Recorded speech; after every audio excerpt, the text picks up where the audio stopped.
Bien, pues hoy tenemos un tema muy interesante porque es un tema que nosotros los cardiólogos mandamos a hacer una prueba, porque es una prueba diagnóstica y las personas siempre preguntan qué es eso, ¿no?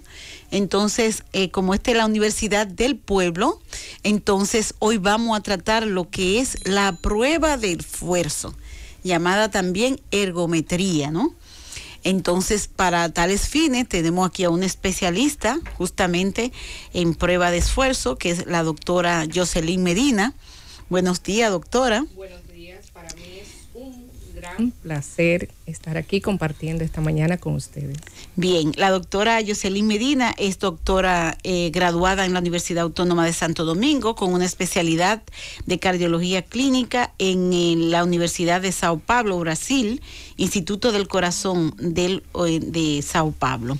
También ella después que hizo cardiología, hizo una subespecialidad en ergometría y rehabilitación cardíaca. Actualmente ella es profesora universitaria y labora a nivel privado en la Torre Gapo de sexto piso de Evaristo Morales. Buenos días, doctora. Vamos a iniciar, como esto es por y para el pueblo, vamos a que usted nos explique en un lenguaje llano. ¿Cómo no? ¿Qué es la prueba de esfuerzo?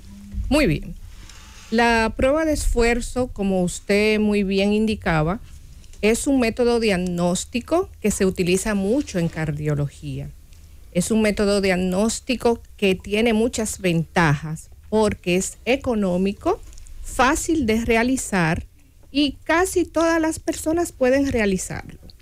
Y otra cosa en positivo es que todos los seguros lo cubren. Ah, qué bien. Eso es una cosa. Porque de bajo costo. De bajo costo. De bajo costo. Y es una prueba bastante segura siempre y cuando sea realizada por personas que estén capacitadas para hacer una prueba de esfuerzo. Cada vez que recibimos un paciente para una prueba de esfuerzo, tenemos que hacerle un screening. Tenemos que evaluar el paciente. ¿Qué es un screening, doctora? Recuérdese que yo soy imberbe, yo estoy aprendiendo con usted. Es evaluar el paciente y encontrar cuáles son los factores de riesgo que tiene ese paciente. Porque toda prueba, por muy sencilla que sea, tiene riesgos. Inclusive irse a sacar una muela tiene riesgo. Entonces, todas las pruebas tienen riesgo y la prueba de esfuerzo no se queda atrás. Y por eso tenemos que hacer una buena evaluación. El médico que hace una prueba de esfuerzo no es solamente que le llegue la indicación y montar el paciente en la máquina. No, yo hago otra historia clínica. Yo investigo ese paciente, investigo cuáles son sus factores de riesgo. ¿Para qué? Para minimizar lo máximo cualquier inconveniente durante la prueba. ¿Y qué yo busco en esa prueba? En esa prueba, generalmente desde Manson, que fue el primero que la utilizó, y fue en el 1900. ¿En qué año? Porque nosotros no estábamos por ahí. 1929, maestra. Ayer, parece que fue ayer. Fue ayer. Había la necesidad de investigar a aquellos pacientes que tenían dolor de pecho. Porque como yo le digo a mis estudiantes de la UAS, todo dolor de pecho, toda molestia, todo disconfort de pecho, siempre hay que investigar. No se debe dejar así. Hay que hacer un diagnóstico diferencial. Entonces, Matson se vio la necesidad de tener un estudio para investigar ese tipo de pacientes. Pero ¿qué pasa? Ese estudio, que eso es un estudio hemodinámico, donde nos da datos de los cambios hemodinámicos de una persona cuando hace ejercicio físico. ¿Qué pasa? Era con 2 escalones. Ponía el paciente a subir, a bajar escalones. Pero era muy limitado. ¿Pero qué pasa? Eso él lo fue mejorando. ¿Cuánto escalones? Porque si es así, yo lo hago diario. Yo vivo en una torre y no cojo ascensor. Tenemos que hablar después. Y entonces, en el 1949, él introdujo a esa prueba el electrocardiograma. Es decir, que ya tenía los efectos físicos del deporte en ese paciente, pero también tenía las alteraciones electrocardiográficas. Entonces ahí comenzó a modernizarse la prueba de esfuerzo y ahora tenemos muchos protocolos y el más usado en nuestro medio es el Bruce. El de Bruce. El de Bruce. En conclusión, la prueba de esfuerzo, su principal indicación es investigar dolor de pecho. Todo dolor, cardiopatía coronaria. Todo dolor de pecho hasta que se demuestre lo contrario debe investigarse como cardiopatía isquémica. ¿Y qué es una cardiopatía isquémica? Ustedes se preguntarán. Fíjense, el corazón es un músculo y como tal se comporta y necesita mucho oxígeno para poder trabajar. ¿Cuál es la función del corazón? Bombear la sangre.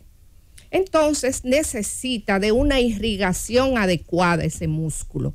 ¿Y quién le da la irrigación a ese músculo? Las arterias coronarias, que son rama de la aorta. Entonces, todo lo que afecte el buen funcionamiento de las arterias coronarias puede provocar una cardiopatía isquémica. Doctora, si no hay dolor de pecho, ¿no es necesario hacer la prueba de esfuerzo? Hay equivalentes isquémicos, hay equivalentes. Por eso yo decía, y como muy bien la maestra Ileana decía, que la indicación más frecuente es cardiopatía isquémica. Pero yo siempre he dicho que la prueba de esfuerzo, porque a mí me apasiona lo que yo hago, la prueba de esfuerzo es subvalorada y subutilizada porque nos da muchos datos. Es una prueba hemodinámica y funcional. Nos demuestra cómo está funcionando nuestro corazón. Entonces, con respecto a la pregunta que usted me hacía, ¿solo dolor de pecho? No, hay equivalentes isquémicos. Hay personas que tienen cardiopatía isquémica y no presentan dolor de pecho. Por ejemplo, los diabéticos. Los diabéticos tienen un problema de neuropatía y no expresan el dolor igual que una persona normal.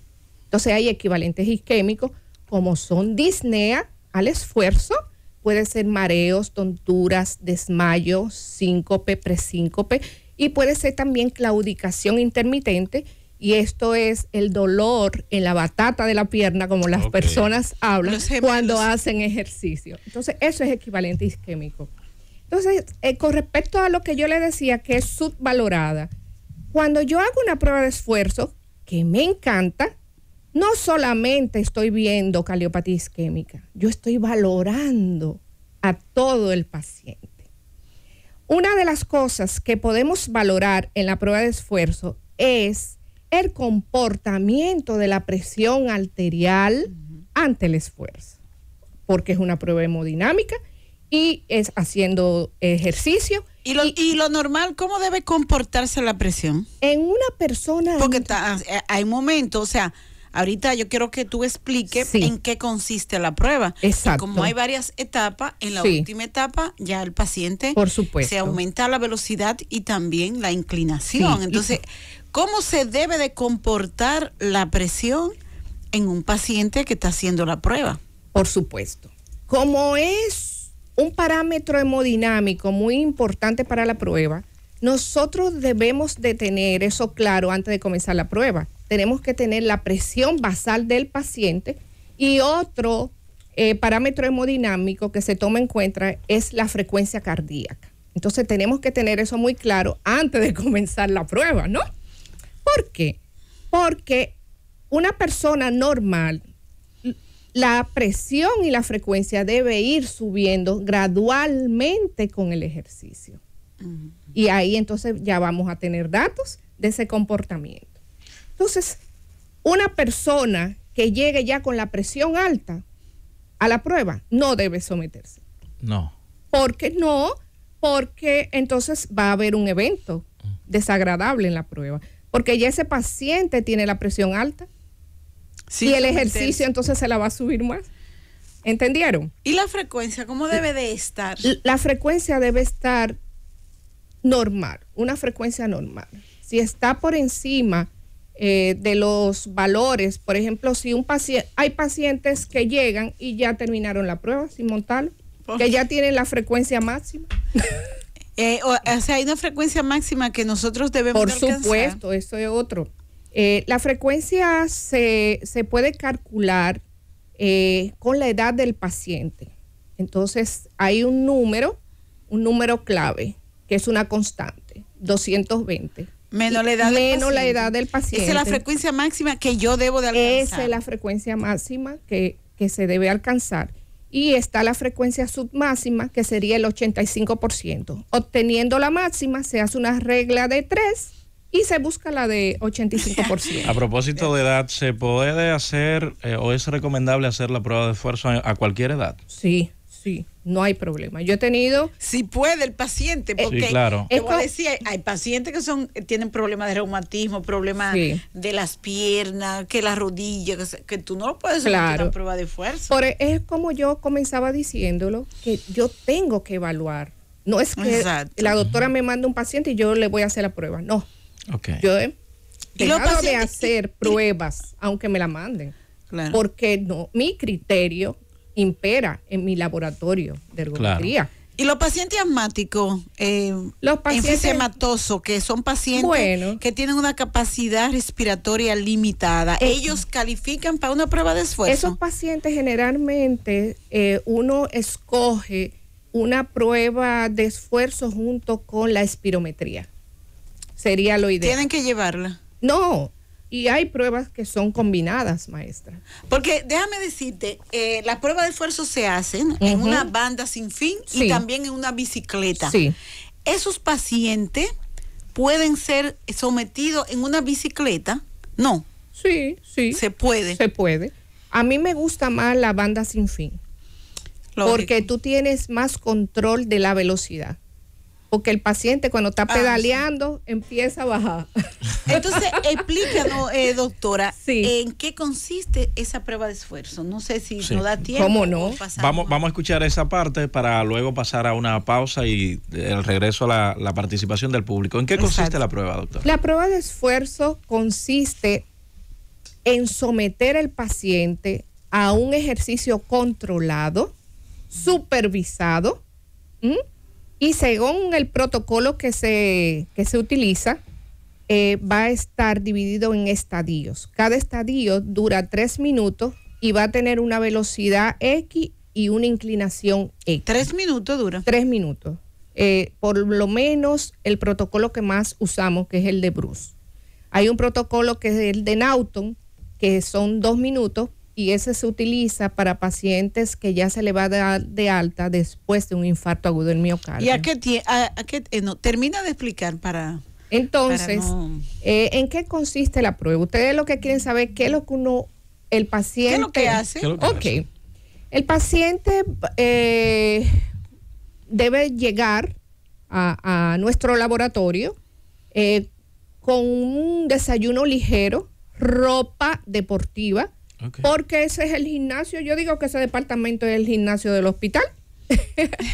Con tenis, haberse tomado sus medicación, si es un paciente que ya tiene una enfermedad cardiovascular establecida, se debe de hacer un electrocardiograma en reposo para tener un valor de referencia electrocardiográfica. Claro. Se le debe tomar la presión arterial, la frecuencia de base. Luego ¿Cuánto mínimo debe de tener? Porque sabemos que hay pacientes que si están tomando beta bloqueadores o calcioantagonistas que bajan la frecuencia cardíaca, ustedes no se la hacen. No, por eso el paciente debe ir preparado. Su médico tratante debe prepararlo. Si es un paciente que usa beta bloqueador, como usted muy bien dice, que actúa a nivel de la frecuencia cardíaca, y para nosotros es vital en la prueba de esfuerzo ese parámetro hemodinámico. Entonces, que él alcance la frecuencia. Exactamente. Entonces, ese medicamento debe ser suspendido unos días antes, previo a la prueba.